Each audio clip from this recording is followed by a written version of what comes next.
the gallery view up. Do you want gallery or speaker view? Gallery, please.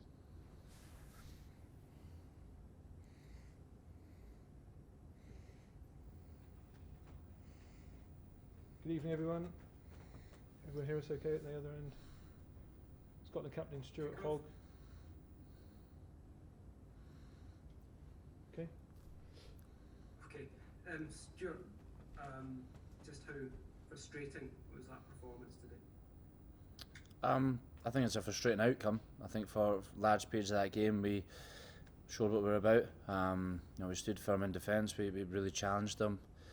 And in attack when we had ball we probably just lacked that clinical edge at times, but the big thing we've kind of talked about in the change rooms after the game is not being in a position to be chasing the game.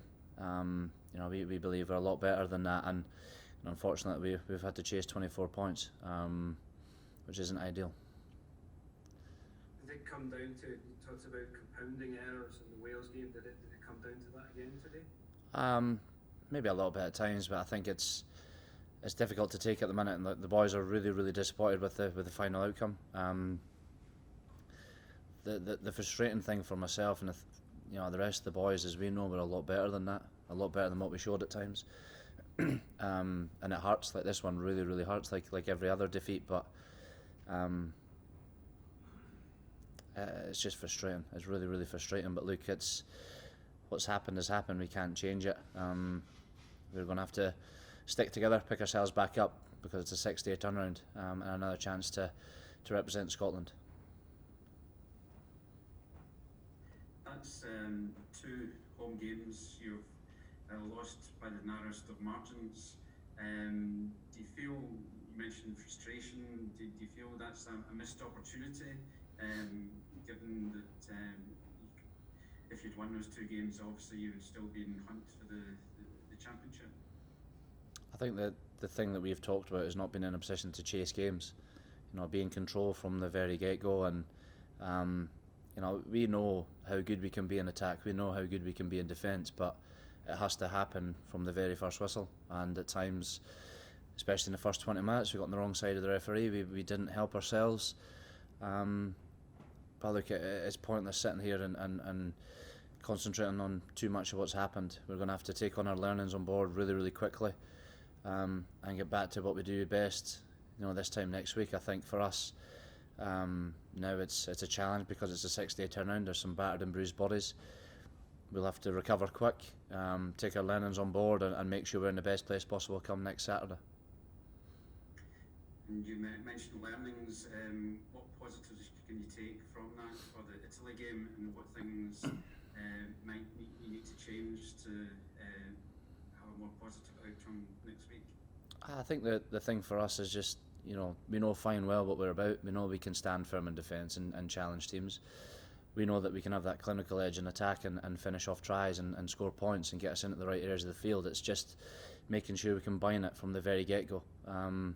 I'd love next week to be in a position that we're not chasing a game, because we've showed we can, but we want to be in a position that we're comfortable, we're in control of everything, and really having the foot in the throat from the very beginning, and that's a challenge that I know the boys are more than capable of doing. The annoying thing for us now is that we have to wait till next week to perform. Great, thanks very much. Any more questions for Stuart? Lovely. Okay, thank you. Coach Gregor Townsend with us now, please. Hi Gregor. 2 home defeats in a row, how frustrating is that, particularly given the great start that you made to this tournament? Yeah, look. I think 2 defeats in a row. That's what we're viewing it as. It's home and away doesn't really exist anymore. I think getting the home crowd would have helped in the last two games, because they've been very close contests. But it's the defeats that are disappointing, and obviously what constitutes the defeat. So yeah, that's a frustrating thing, that we've not been able to build on that excellent performance against England and back that up with 1, if not 2 victories. It was a lot of errors in that performance, kind of after having compounded kind of with discipline, ill discipline against Wales. How do you go about setting that right? Is there are these mental errors, or is this something that can be coached off on the training field? Well, I think the errors are largely around the set piece and the contact, and there's two teams that are involved in that. So the pressure Ireland put on our line out, gave them a lot of ball throughout the game and stopped us getting a platform to build off. And then a few contact areas. Again, their jackal threat was excellent today. Thought we did improve in that area as we went through the second half, and we showed what we can do when we have ball. We scored 3 tries, and I think we only had two lineouts to play off. So it's doubly frustrating. If you were getting nowhere with the ball you had, then you could say, right, well, it's not our day. We're not playing well enough to win. But we did show when we did get ball that we got right back into the game and scored tries and put pressure on Ireland. But we have to be better in all aspects. But after today's game, I think the line-out we know we're better than that. We're 100% down at England, but today Ireland came up on top. You talked, after the game about having to show Scotland's true face again. Does that mean returning to the levels that you showed at Twickenham? Yeah, no, that Twickenham set the bar, and for 33 minutes against Wales the following week, we played as well as Twickenham. In some aspects played better, but since then we've not been consistent over the 80-minute period against Wales and today. And every game's different. You've got a different opposition, the referee has a different interpretation, so you've got to adapt. And as much as I'm so down about the loss today, and I know our players are, I know our supporters are too, there is still a lot to be proud of this team. That's two games in a row now that they've came back and created an opportunity to at least draw the game with a few minutes remaining.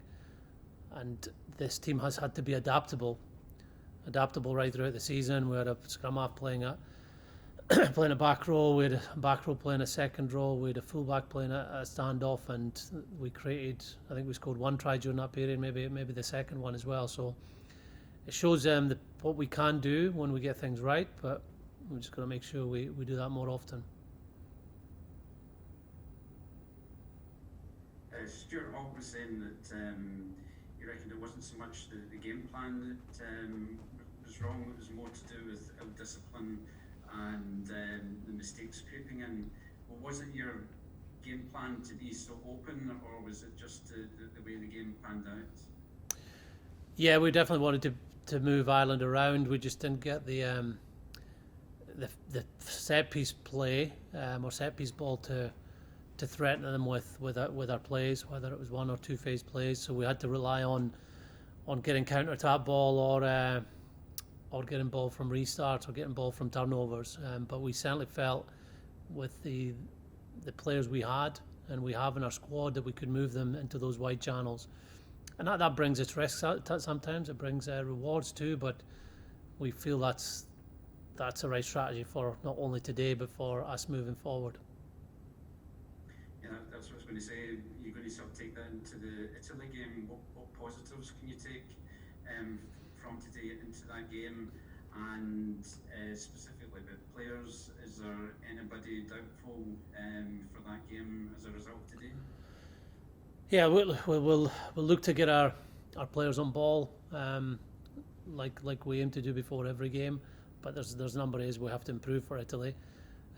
So we'll be doing a lot of work on our contact, and I imagine if the forwards will be working on their line-out this week.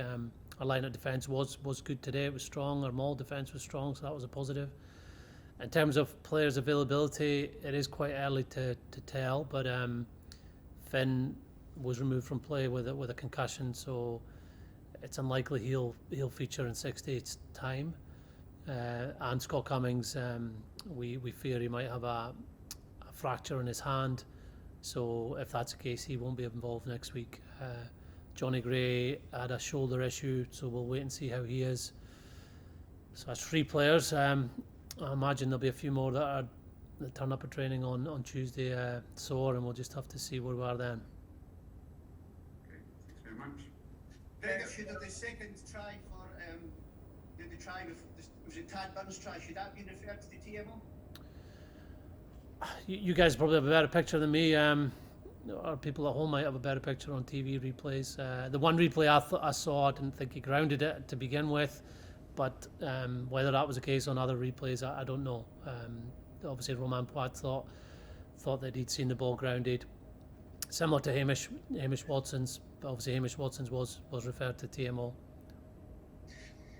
Gregor, I couldn't hear half of what you were saying earlier on, but how frustrating is it that you draw level and then you blow it in such a fashion? That's sport, Rob. You either put it down to really good play by the opposition, who put pressure on Ali's kick like we'd done on their nines throughout the game, or we look at ourselves and how could we have done that better? Could we have done a different kicking option? Could we have protected Ali better? But credit to them for getting that opportunity. We'd worked hard to get back to 24 all, but they deserved their win given that they'd led most of the game. Here's Gregor. Thank you. Gregor, just with a view to next week, you obviously said that Finn's unlikely to make it. Obviously, as I'm sure you'll be aware, Nathan Chamberlain and Ross Thompson have both had excellent games for Glasgow and Edinburgh over the past 48 hours. Is there any likelihood that either of them could be called up at all? Well, we'll have to see. We have Jakob van der Vaalt in our squad. Stuart Hogg played well at 10 today. James Lang's played 10 at his club a few times this season. And Adam Hastings will be back, not for next week, but the week after. So there's players within our squad that have got international experience that we'd look to first. Okay, last question for Gregor at all? Thank you, everybody. Everyone go on to mute, please, if you're not. I did hear your question, Alistair. I was just recovering from the feedback there. Pretty quickly, Alistair. Sport moves on very fast. We got an opportunity next week to get back on in our game. Our line-out had the best winning percentage going into today's game, so it's not a common theme throughout our performances. So obviously it's dropped a fair bit today, and we'll be working to make sure that we not only guarantee ball, but we're getting good ball to play off. Thanks very much, everybody. Thank you. Thank you.